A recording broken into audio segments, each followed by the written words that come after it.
রমজান হয়েছে ইসলামিক আরবি মাসের প্রথম মাস, যে মাসের ভিতরে শুধু ফজিলত আর ফজিলত। এই মাসটিকে আমরা সবাই মিলে কাজে লাগাই, আমাদের লাভ হবে ইনশাআল্লাহ। কারণ আমাদেরকে যদি বলা হয় যে এক রাত্রর বিনিময়ে তোমাকে লক্ষ টাকা দেওয়া হবে, যে আমরা কোথায় না তার জন্য পরিশ্রমের জন্য বাধ্য হয়ে যাব। কিন্তু আল্লাহ সুবহানাহু ওয়া তাআলা বলেছেন এই মাসের ভিতরে তোমাদের একটি রাত্র রহিয়াছে, যাহা হাজার মাস হইতে উত্তম, যাহা শুধু ভাগ্যবান যারা তাদের কপালেই জুটে। আল্লাহ রাব্বুল আলামিন কুরআনুল কারীমের ভিতরে বলতেছেন, ইন্না আনজালনাহু ফি লাইলাতুল কদর। আমি আল্লাহ রাব্বুল আলামিন লাইলাতুল কদরে কুরআনুল কারীম নাযিল করে দিয়েছি। ওয়া মা আদরাকা মা লাইলাতুল কদর। আল্লাহ রাব্বুল আলামিন বিশ্ববাসীকে প্রশ্ন করতেছেন, লাইলাতুল কদর কি, তোমরা কি জানো? এর সম্বন্ধে তোমাদের ধারণা কি হয়? আবার আল্লাহ রাব্বুল আলামিন নিজেই তার উত্তর দিয়ে দিতেছেন। আল্লাহ রাব্বুল আলামিন বলতেছেন, লাইলাতুল কদরি খায়রুম মিন আলফিশ শাহর। লাইলাতুল কদর হয়েছে একটি রাত্র, যাহার পরিমাণ হাজার মাস হইতে উত্তম। জোরে জোরে বলুন সুবহানাল্লাহ। শুধু একটি রাত্রই নয়, এই মাসের প্রত্যেকটা দিন এত ফজিলতপূর্ণ, যার কথা নবী করিম সাল্লাল্লাহু আলাইহি ওয়াসাল্লাম বলেছেন, এই মাসে যদি কেউ একটি নফল ইবাদত করে, সে যেন রমজানের বাহিরে একটি ফরজ আদায় করিল। আর যদি কেউ এই মাসের ভিতরে ফরজ আদায় করিল, সে রমজানের বাহিরে যেন 70টি ফরজ আদায় করিল। সুবহানাল্লাহ, কত ফজিলতপূর্ণ মাস! এই মাসের ভিতরে একবার আল্লাহর নাম যদি নেওয়া হয়, 70 বার আল্লাহর নাম নেওয়ার সওয়াব আল্লাহ রাব্বুল আলামিন আমলনামায় লিখে দেন। কত ফজিলতপূর্ণ মাস! আর এই মাসটিকে যদি আমরা কাজে না লাগাই, তাহলে আমাদের মতো আর অধম এই দুনিয়াতে আর থাকবে না। এর দ্বারা বোঝা যাবে যে আমাদের কপাল পুড়ে গেছে, আমরা এই মাসটিকে কাজে লাগাতে পারি না। বিশ্বনবী চরমরে আলম তাজদারে মদিনার শাহ বিবি খুদা দুজাহানের বাদশা কে নামদার বলতেছেন, হাদিসটি সালমান রাদিয়াল্লাহু আনহু হতে বর্ণিত। শাবানের শেষ মুহূর্তে সাহাবায়ে আনহুমদেরকে সঙ্গে করে নিয়ে নবীজি সাল্লাল্লাহু আলাইহি ওয়াসাল্লাম তাশরীফ দিতেছেন। তোমাদের সম্মুখে যে মাসটি আসতেছে, সে মাসটি হলো অনেক মর্যাদা সম্পন্ন মাস। তোমাদের মাঝখানে সে মাসটি হলো ছায়া স্বরূপ। এই মাসটির ভিতরে যদি কেউ একটি নফল ইবাদত করে, আল্লাহ রাব্বুল আলামিন নফলের পরিবর্তে ফরজের সমতুল্য সওয়াব দান করে দিবেন। এই মাসটিতে কেউ যদি ফরজ আদায় করিল, সে যেন রমজানের বাহিরে 70টি ফরজ আদায় করিল। এত ফজিলতপূর্ণ মাস। এই মাসটির ভিতরে কেউ একবার যদি আল্লাহর নাম ঘোষণা করল, আল্লাহর নাম যদি মুখে উচ্চারণ করিল, সে যেন 70 বার আল্লাহ রাব্বুল আলামিনের নাম উচ্চারণ করিল। এত ফজিলতপূর্ণ মাস। মাসের কথা শুনে অনেক নবী আম্বিয়া কেরামদের ঈর্ষা হয়েছে। তারা আল্লাহর দরবারে ফরিয়াদ করেছে, হে আল্লাহ রব্বুল আলামিন, আমাদেরকে যদি নবী না বানায় যদি উম্মত করে বানাতেন আখিরি নবীর, তাহলে আমাদের জীবন আরো ধন্য হয়ে যেত। এত ফজিলতপূর্ণ মাস। বিশ্ব নবী সরওয়ারে আলম তাজদারে মদিনা শাহ বিবেকুদা বলতেছেন, এই মাসটি হলো সবরের মাস। সবরের বিনিময়ে আল্লাহ রাব্বুল আলামিন বেহেশত রেখে দিয়েছেন। বেহেশতকে আল্লাহ রাব্বুল আলামিন সুসজ্জিত করে তোমাদের জন্য রেখে দিয়েছেন। এই মাসটি হলো সহানুভূতি দেখাবার মাস। এই মাসের ভিতরে তোমরা সহানুভূতি দেখাবে, তার বিনিময়ে আল্লাহ রাব্বুল আলামিন তোমাদের জিন্দেগীর গুনাহ মাফ করে দিবেন এবং তোমাদেরকে দুজকের আগুন হইতে আল্লাহ রাব্বুল আলামিন নাজাত দান করে দিবেন। হাদিস শরীফে এসেছে, বিশ্ব নবী সরওয়ারে আলম তাজদারে মদিনা শাহ বিবেকুদা দু জাহানের বাদশা বলতেছেন, কঠিন ভয়াবহ কিয়ামতের ময়দানে যখন হিসাব নিকাশ নেওয়া আরম্ভ করবে, আল্লাহ রাব্বুল আলামিন এক ব্যক্তিকে ডেকে বলবে, হে বান্দা আমার, আমি পিপাসিত হয়ে তোমার নিকট পানি পান করার জন্য গিয়েছিলাম, তুমি আমাকে পানি পান করাও নাই। বান্দা বলবেন, হে আল্লাহ রাব্বুল আলামিন, আপনি তো এই সমস্ত কিছু হইতে পবিত্র, আমি কিভাবে আপনাকে পানি পান করাতে পারি? অর্থাৎ আল্লাহ রাব্বুল আলামিন নিরাকার, যাকে দেখা যায় না, ধরা যায় না। আল্লাহ রাব্বুল আলামিন পানাহার করেন না, তিনি ঘুমও আসেন না, কিভাবে তেনাকে পানি পান করাতে পারি? আল্লাহ রাব্বুল আলামিন ডেকে বলবেন, বান্দা, মনে করে দেখো তোমার নিকট এক ব্যক্তি পিপাসায় অন্টকণ্ঠ শুকায়ে তোমার কাছে গিয়েছিল একটু পানি পান করার জন্য।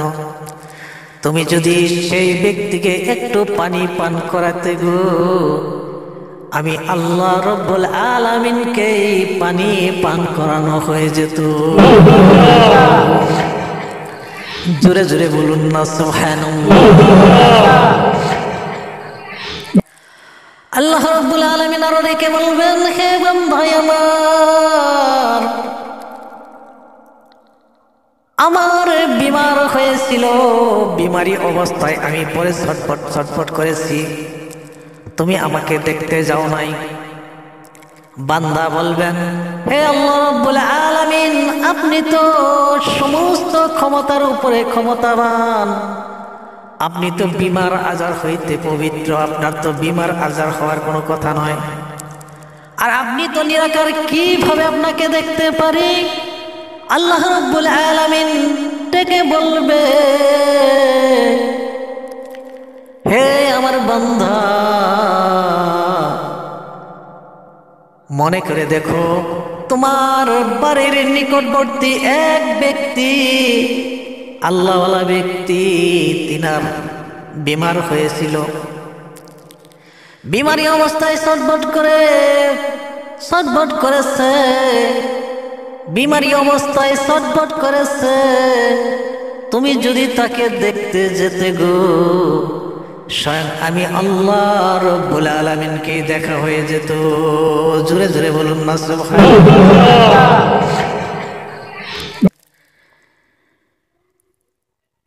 এই ছিল সহানুভূতি।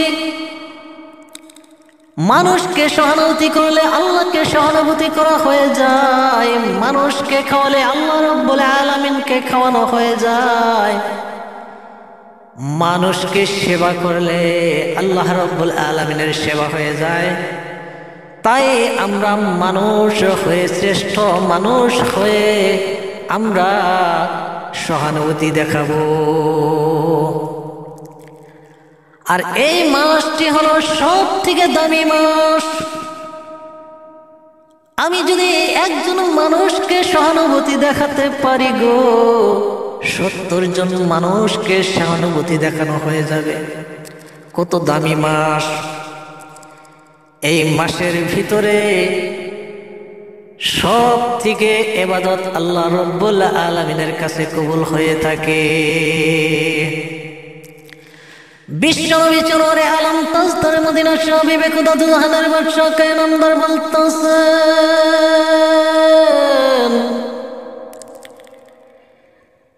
এই মাসটি হলো দোয়া কবুলের মাস। এই মাসের ভিতরে রাত্র এবং দিন মিলে প্রত্যেকটি মুহূর্তে একটি করে দেওয়া দোয়া আল্লাহ রাব্বুল আলামিনের দরবারে কবুল হয়ে থাকে। হযরতে আবু জাখম রাদিয়াল্লাহু আনহু বলতেছেন, ইয়ারমুকের যুদ্ধে আমি পানির মশক নিয়ে আমার চাচাতো ভাই তিনার তালাশে বাহির হইলাম। ইচ্ছা ছিল কিছুমাত্র জান বাকি থাকিলে আমি তাহাকে পানি পান করাইব ও তাহার হাত মুখ ধৌত করিয়া দিব। হঠাৎ দেখিতে পাইলাম তিনি নিকটেই পড়িয়া আছেন। আমি পানি নিয়ে অগ্রসর হইলাম, তিনি পানি পান করিবেন। এই মুহূর্তে অপর একজন আহত ব্যক্তি পানি পানি করিয়া আর্তনাদ করিয়া উঠিল। চাচাতো ভাই প্রথমে সেই ব্যক্তিকে পানি পান করানোর জন্য ইঙ্গিত দান করিলেন। আমি পানির মশক নিয়ে তাহার নিকট পানি নিয়ে গেলাম। ঠিক সেই মুহূর্তে অন্য একজন কাতর ভাবে পানির প্রতি ইশারা করিলেন। তিনি তৃতীয় ব্যক্তিকে প্রথমে পানি পান করাইবার জন্য আমার প্রতি ইশারা করিলেন। আমি তখন তৃতীয় ব্যক্তির কাছে পানির মশক নিয়া নিকটে যায় দেখি তাহার প্রাণবায়ু আল্লাহ রাব্বুল আলামিন নিয়ে গিয়েছে। দ্বিতীয় ব্যক্তির নিকটে গিয়া দেখি তিনিও শাহাদাত বরণ করিয়া জান্নাতবাসী হয়ে গিয়েছেন। ভাইয়ের নিকট আসিয়া দেখি তিনিও আর এই ইহ জগতে নেই। হে মুসলমান ভাইয়েরা আমার, ইহাই ছিল পূর্বপুরুষদের আত্মসর্গের চরম নিদর্শন। মৃত্যুকালেও পিপাসিত অবস্থায়, কাতর অবস্থায় জীবন বিসর্জন দিয়া অপর ভাইয়ের প্রতি সহানুভূতি দেখাই গিয়েছেন। এই ছিল সাহাবাদের আদর্শ, এই ছিল সাহাবাদের ত্যাগ। তিনাদের ত্যাগের বিনিময়ে আমরা আজকে ইসলাম পেয়েছি। আল্লাহ পাক রব্বুল আলামিনের কাছে আরজি জানাই, আমাদেরকে তাহাদের পদাঙ্ক অনুসরণ করিবার যেন আল্লাহ রব্বুল আলামিন তৌফিক দান করেন। হযরত আবু হুরায়রা রাদিয়াল্লাহু আনহু হতে বর্ণিত, হুজুর আকরাম সাল্লাল্লাহু আলাইহি ওয়াসাল্লাম বলতেছেন, পবিত্র রমজান উপলক্ষে আমার উম্মতকে 5টি বস্তু আল্লাহ রাব্বুল আলামিন দান করেছেন, যাহা পূর্ববর্তী উম্মতগণকে দেওয়া হয় নাই। তার 1 নম্বরেই আল্লাহ রাব্বুল আলামিন রোজাদারের মুখের ঘ্রাণ আল্লাহ রাব্বুল আলামিনের নিকট মৃগ নাভি হইতেও বেশি পছন্দনীয়। জোরে জোরে বলুন সুবহানাল্লাহ। 2 নম্বরে সমুদ্রের মৎস্য পর্যন্ত রোজাদারের জন্য ইফতারের আগ পর্যন্ত দোয়া করিতে থাকে। 3 নম্বরে জান্নাতকে প্রতিদিন তাদের জন্য সুসজ্জিত করা হয় এবং আল্লাহ পাক বলেন, বান্দাগণ দুনিয়ার ক্লেশ যাতনা দূরে নিক্ষেপ করিয়া অতি শীঘ্রই তোমাদের নিকট আসিতেছে।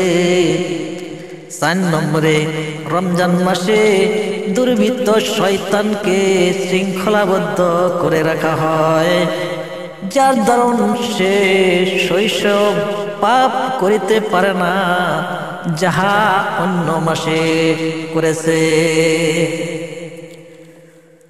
5 নম্বরে রমজানের শেষ রাত্রে আল্লাহ রাব্বুল আলামিন রোজাদারের গুনাহ মাফ করিয়া দেন। সাহাবায়ে কেরাম আরজ করিলেন, ইয়া রাসূলুল্লাহ, ইয়া হাবিবাল্লাহ, এই ক্ষমা কি সবে কদরে হয়ে থাকে? হুজুর আকরাম সাল্লাল্লাহু আলাইহি ওয়াসাল্লাম বললেন, না, বরং নিয়ম হলো মজদুর কাজ শেষ করিবার পরই মজদুরি পাইয়া থাকে। নবী করিম সাল্লাল্লাহু আলাইহি ওয়াসাল্লাম এই ধরনের বর্ণনা করে বুঝাইয়ে দিয়েছেন।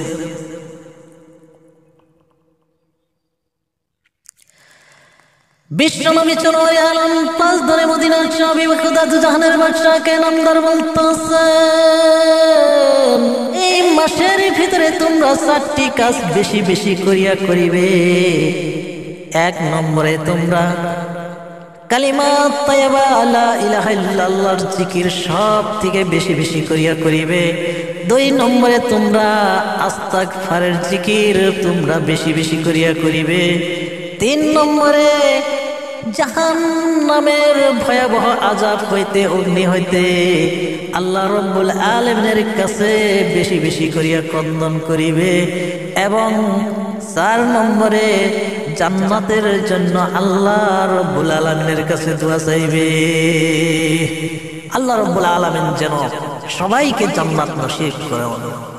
এই মাসের ভিতরে আল্লাহ রাব্বুল আলামিন জান্নাতের 8টি দরজা খুলে রেখেছেন। এত ফজিলতপূর্ণ মাস, বিশ্বনবী সরওয়ারে আলম তাজদারে মদিনার শাহ বিবি খুদা দুজাহানের বাদশা কায়নামদার বলতেছেন,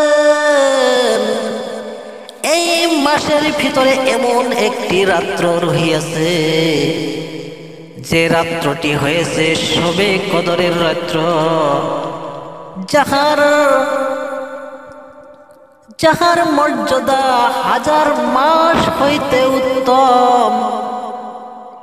এই শবে কদরের রাত্র যারা ভাগ্যবান তাদের কপালে জুটে।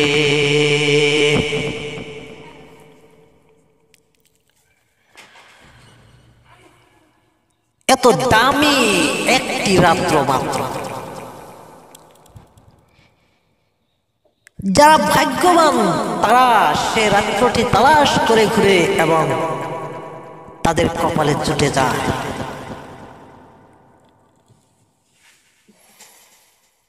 যাদের কপাল পুরা তারা কোনোদিন তালাশ নেবে না, তারা কোনোদিন পায় না। বিশ্বনবী সরওয়ারে আলম তাজদারে মদিনার শাহ বিবি খুদা বলতেছেন, এই মাসটি বরকতময় মাস। মুমিনের জন্য এই মাসের ভিতরে আল্লাহ রাব্বুল আলামিন রিজিক বাড়াইয়া দেন। এই মাসটি 3টি ভাগে বিভক্ত করা হয়েছে, যার প্রথম দিকে আল্লাহ রাব্বুল আলামিন রহমত রেখে দিয়েছেন। দ্বিতীয় অংশে আল্লাহ রাব্বুল আলামিন মাগফিরাত রেখে দিয়েছেন। তৃতীয় অংশে এই মাসটি জাহান্নামের ভয়াবহ আযাব হইতে আল্লাহ রাব্বুল আলামিন নাজাতের ব্যবস্থা করে রেখেছেন। এই মাসটি আমরা পরিপূর্ণভাবে কাজে লাগাই। হযরতে আবু হুরায়রা রাদিয়াল্লাহু আনহু হতে বর্ণিত, নবী করিম সাল্লাল্লাহু আলাইহি ওয়াসাল্লাম বলতেছেন, নবী করিম সাল্লাল্লাহু আলাইহি ওয়াসাল্লাম মিম্বারে অবতরণ করলেন। প্রথম মিম্বারে পা রেখে নবীজি সাল্লাল্লাহু আলাইহি ওয়াসাল্লাম বললেন আমিন। দ্বিতীয় মিম্বারে পা রেখে নবীজি সাল্লাল্লাহু আলাইহি ওয়াসাল্লাম বললেন আমিন। নবীজি সাল্লাল্লাহু আলাইহি ওয়াসাল্লাম যখন তৃতীয় মিম্বারে পা রাখলেন তখনও বললেন আমিন। খুতবা শেষে সাহাবায়ে আনহুম জিজ্ঞাসিত করিলেন, ইয়া রাসূলুল্লাহ, ইয়া হাবিবাল্লাহ, খুতবার ভিতরে এরূপ আমরা কখনোই দেখি নাই। বিশ্ব নবী সরওয়ারে আলম তাজদারে মদিনার শাহ বিবেক খুদা বললেন, আমি যা দেখি তোমরা তা দেখো না। এই মাত্র জিবরাইল আলাইহিস সালাম এসে আমাকে বলল, ওই ব্যক্তি ধ্বংস হয়ে যাক যে ব্যক্তি রমজান রমজানের হক নষ্ট করলো, অর্থাৎ যে ব্যক্তি রমজান পেয়ে নিজের জিন্দেগির গুনাহ মাফ করাতে পারলো না, সেই ব্যক্তির ধ্বংস হয়ে যাক। তখন আমি বলছি আমিন, তাই হোক। দ্বিতীয়বার যখন আমি মিম্বরে আহরণ করি, জিবরাইল আলাইহিস সালাম বলতেছেন, যে ব্যক্তি আপনার নাম শুনে যে ব্যক্তি দরুদ ও সালাম প্রেরণ করলো না, সেই ব্যক্তি ধ্বংস হয়ে যাক। আমি বলেছি আমিন, অর্থাৎ তাই হোক। তৃতীয়বারে যখন আমি মেম্বারে পা রেখেছি, তখন জিবরাইল আলাইহিস সালাম বললেন, মা এবং বাবা দুইজনের একজনকে পেয়ে অথবা দুইজনকে পেয়ে যারা জান্নাত অর্জন করতে না পারলো, তাদের প্রতি আল্লাহর ধ্বংস অবতীর্ণ হোক। আমি তখন বলেছি আমিন। তিন ব্যক্তির উপরে স্বয়ং জিবরাইল আলাইহিস সালাম অভিশপ্ত করেছেন। গতিকে আমরা যেন সে তিন ব্যক্তির ন্যায় না হই, আমরা যেন একটু সতর্ক অবলম্বন করি। দুনিয়ার মানুষ হয়ে আমরা শ্রেষ্ঠ ইনসান হয়ে কিভাবে আমরা আমাদের জিন্দেগিটাকে ধ্বংস করে দেই। আমরা সবাই রমজানের প্রতিটি মুহূর্ত আমরা কাজে লাগাবো, ইবাদতের মাঝখান দিয়ে পার করাবো। আমরা একটি মুহূর্ত যাতে ইবাদতের বাহিরে আমরা না যাই। রমজানে এমন অবস্থা দেখা যায়, বাপরে বাপ, তারা আল্লাহকে তো ভয় করে না, প্রকাশ্যে তারা পানাহার করে, আচরিত হতভম্ব, প্রকাশ্যে পানাহার করে। আমরা সমাজ ব্যবস্থা একটু কঠোর ব্যবস্থা গ্রহণ করি, যার দ্বারা আমাদের সমাজের প্রত্যেকটি মানুষ যেন প্রকাশ্যে দিনের বেলা পানাহার করতে না পারে। তারা যেন একটু ভয়ে হলো তারা যেন রোজা রাখার চেষ্টা করে। বিশ্বনবী সরওয়ারে আলম তাজদারে মদিনার শাহ বিবেক খুদা দুজাহানের বাদশাহকে নামদার বলতেছেন, শবে কদরের রাত্রে জিবরাইল আলাইহিস সালাম ফেরেশতাদের একটি জামাত নিয়ে অবতীর্ণ হন এবং দাঁড়ানো বসা অবস্থায় তারা আল্লাহ রাব্বুল আলামিনের বিভিন্ন ইবাদতে লিপ্ত থাকেন এবং জিকির করিতে থাকেন এবং রোজাদারের জন্য রহমতের দোয়া করেন। যখন ঈদুল ফিতরে উপস্থিত হন, আল্লাহ রাব্বুল আলামিন স্বয়ং ফেরেশতাদেরকে সম্মুখে বান্দাদের ইবাদতের উপর গর্ব করেন এবং তাহাদেরকে জিজ্ঞাসা করেন, হে ফেরেশতারা, যে মজদুর তাহাদের পরিশ্রমীকে পরিপূর্ণ করিয়া দেওয়া উচিত। এরশাদ হইবে, হে ফেরেশতারা, আমার বান্দা এবং বান্দিগণ পরিপূর্ণভাবে আমার ফরজ পালন করিয়া উচ্চস্বরে দোয়া সহকারে ঈদগাহে রওনা হয়েছে। আমার ইজ্জত ও বুজুর্গির কসম, আমার দান ও মর্যাদার কসম, আমি তাহাদের সকলের বাসনা পূর্ণ করিয়া দিব। অতঃপর বান্দাদেরকে লক্ষ্য করিয়া বলেন, তোমাদের পাপ মাফ করিয়া দেওয়া হয়েছে এবং তোমরা পাপ রাশি পুণ্যের পরিবর্তে পরিবর্তন করিয়া দেওয়া হয়েছে।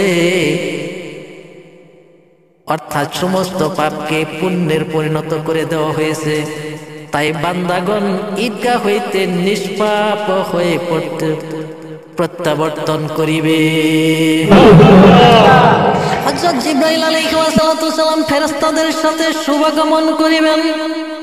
ইহা কুরআনুল কারীমে উল্লেখ আছে, এমনকি হাদিসে বর্ণিত আছে হযরত জিবরাইল আলাইহিস সালামকে হুকুম করেন যেন প্রতিটি ইবাদতকারীর ঘরে ঘরে গিয়া তাহাদের সহিত মুসাফা করেন।